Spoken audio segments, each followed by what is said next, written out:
Guys, this video is going to be about kinematic equations. So you probably don't know what that is yet, but we're gonna learn. You know, right here to our right, not right, to our left, I'm a little bit dumb, are kinematic equations right here. You see where I'm pointing the arrows? These are all kinematics equations, 5 of them. Okay, and you don't necessarily have to memorize them. After 2 years of physics, I still don't got these babies down because I search this picture up every single time. All you gotta do, you go on Google, search up kinematics equations. I always pull up this exact same picture because it tells you if you don't have change in x, which is your distance, then you use this equation. If you don't have final velocity, use this equation. If you don't have time, use this equation. No acceleration, use this equation. No initial velocity, use the last equation. Super simple, breaks it down for you, and it cannot be easier. Obviously, you don't have that picture on the test because, but you're given an equation sheet, and on the equation sheet are all of these bad boys. So you guys never have to worry. So let's just start banging these problems out. Hagrid is initially at rest. Okay? So initially at rest, which means that whenever you see that terminology, see that VI right there, that's your initial velocity, okay? Initial velocity, because the I stands for initial and V is velocity. Okay, so initial velocity, you're initially at rest. So it's 0 meters a second. Velocity is always going to be meters a second. Easy dubs, easy claps. He accelerates to a speed of 40 meters a second. So that is not your acceleration. That is your speed, which in this case we're going to say is velocity because we're still going in the same direction. So the directionality does not matter in this problem right now. So velocity final is going to be 40 meters a second. Wow. He accelerates to a speed of 40 meters a second within 3 seconds. Wow, that's our time. 3 seconds. So initial velocity, final velocity, time, those are the variables we got. It's asking for his acceleration, so we need A to be in the problem. So what do we not have? This change in x. We don't have any x involved in the equation at all, so that is the equation we're going to use. All right, check this out. We literally just write it down. Final velocity is equal to initial velocity plus acceleration times time. That's it. Simple as that. So V of F is our final velocity, which is equal to 40. 40 is equal to 0 plus acceleration, which we do not know, so we're just going to write A. And then T is equal to 3. Sorry, guys. So there's supposed to be parentheses. Okay, so 3A plus 0 is just, 3A, which is equal to 40. 40 divided by 3. And A is going to be equal to 13.33. Sorry, I always forget to give myself space for this stuff. Meters a second squared. So acceleration is meters per second squared. You gotta know that. Velocity is meters per second. Acceleration is meters per second squared. Your time is just seconds. Guess what your displacement, distance, whatever, change in x is? Meters. Whoa! That is awesome. It's awesome. All right. So that is our acceleration for this problem. Let's do another example.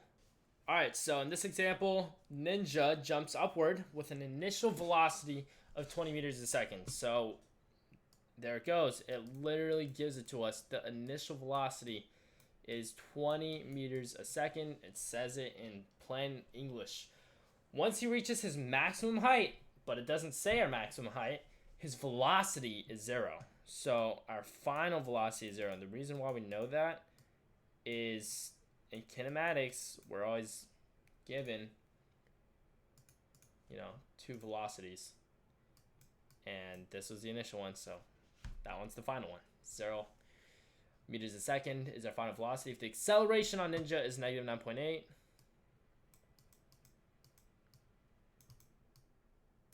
how long does it take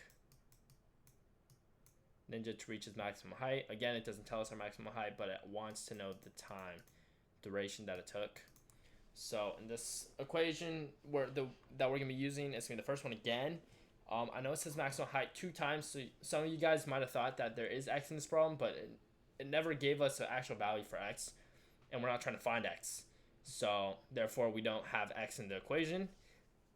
Therefore we don't use an equation with x in it. So this is going to be v of f is equal to v of I plus at.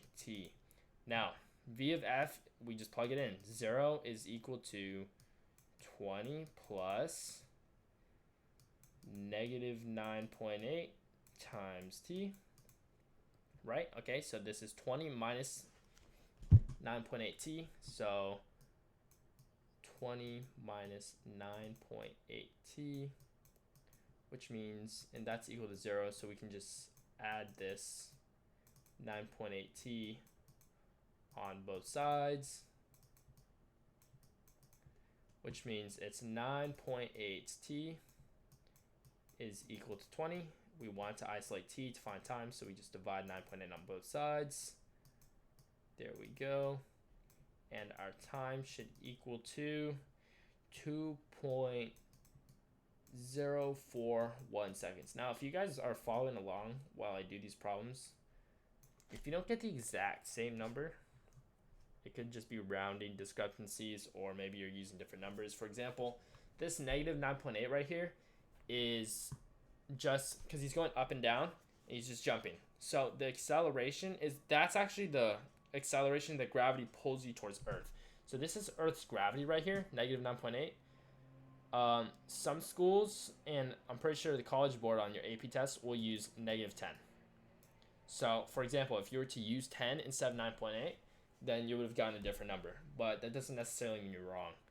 So, but if it says in the problem to use 9.8 and the AP test will say what to use, I think for me is 10. So if it says to use something, use it. You know what I mean? Don't be stupid. All right, so we just got time is equal to 2.041 seconds, right? Because time is always gonna be in seconds, at least usually, unless it asks for it in like minutes or something. You do it in seconds. So this is kinematics. We put it in seconds. So that's how long it took.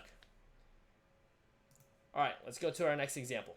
All right, so in this question, Bob is riding a train, and he notices that the train accelerates from a speed of 20 meters a second to 30 meters a second over a time of 5 seconds. So what does that mean? Because we went 20 to 30, 20 to 30, 20 is our initial velocity and 30 is our final velocity. And that took a span of 5 seconds. So that is equal to time. Okay? So now we just got 3 variables. We have VI, VF, and T. So how far did the train travel in those 5 seconds? How far did the train travel? That is distance, which is gonna be x. So in this question, it tells us that it accelerates, but it doesn't tell us our acceleration. So we're gonna use this this equation right here, which is, yeah, let's just write that down. So you could actually find acceleration in this question, just the difference in velocity over time, but we ain't gonna do that. You feel me? Just follow the formula, bruh. It's really that simple. So change in x is equal to VI plus VF times t. So the change in x is going to be equal to 1/2 times 20 plus 30, which is 50. 50 divided by 2 is 25, right? Times t, oh, which is 5, sorry. So times 5. So let's just do 25 times 5, which is, guys, 125. You should know that. So change in x is 125 meters. And boom! That's how far the train traveled in those 5 seconds. Oh, that's too easy. And if you guys don't know how I just did 25 times 5 is equal to 125, that's not something to remember. But you should know 25 times 4 is 100 because there are 4 quarters in a dollar, right? So then you have 5 25s. So you got 4 25s is 100 plus one more 25. That's 5 25s. You get 125, baby. So that is pretty simple math right there. And there we go. That's how far we traveled.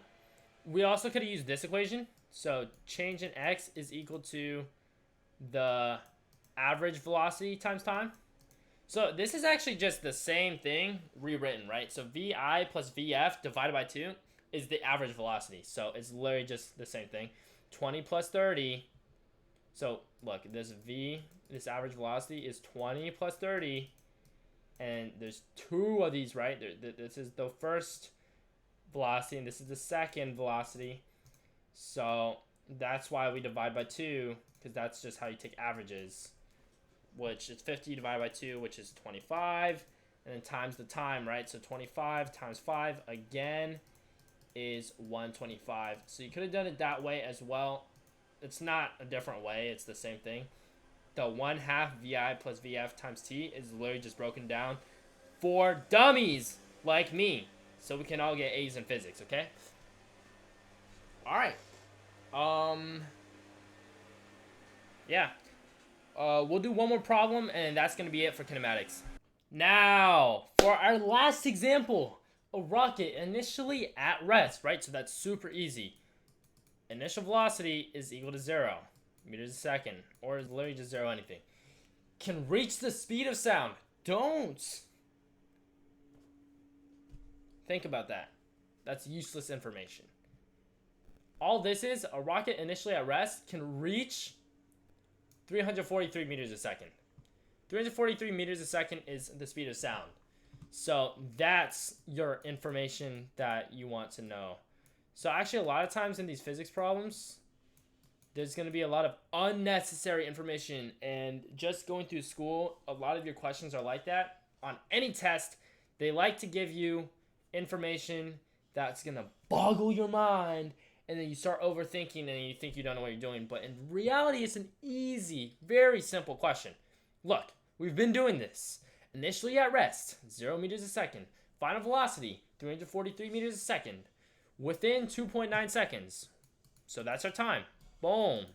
Simple. Done. How far will it reach? Sorry, this is supposed to say rocket. I meant to say missile, but I misspelled that too. So that's rocket. How far will the rocket have traveled in those 2.9 seconds? So, again, we're looking for distance. Change in x is equal to, I don't know. Let's solve for it. So, we do not have acceleration in this question. So, we're just going to use this again. So, 1/2 times, and we're going to add VI plus VF times T is equal to our change in x, right? Our VI is 0, so we can just cancel that. So it says VF, 343 divided by 2 still. Okay, I don't know why I said 2. We're going to just, all right, 343 divided by 2 times our time of 2.9 seconds is equal to our change in x. I'm not going to calculate that. Just going to plug into a calculator. Which is going to come out to be 497.35. So 497.35 meters. And guys, that is our answer. That is how far the rocket traveled in those 2.9 seconds. 497.35 meters. If you got something a little bit different, don't worry. Could be a rounding error on my part or your part. You never know. So, it should be very close, though. Very close. And yeah, that is kinematics. very basic kinematics, so this is super easy stuff. But you guys should be able to get it soon. Just as practice. Once you practice enough, you'll see this stuff's easy, and you can kind of read the question and just get your information out of it and solve the question. So yeah, that's this video, guys. See ya.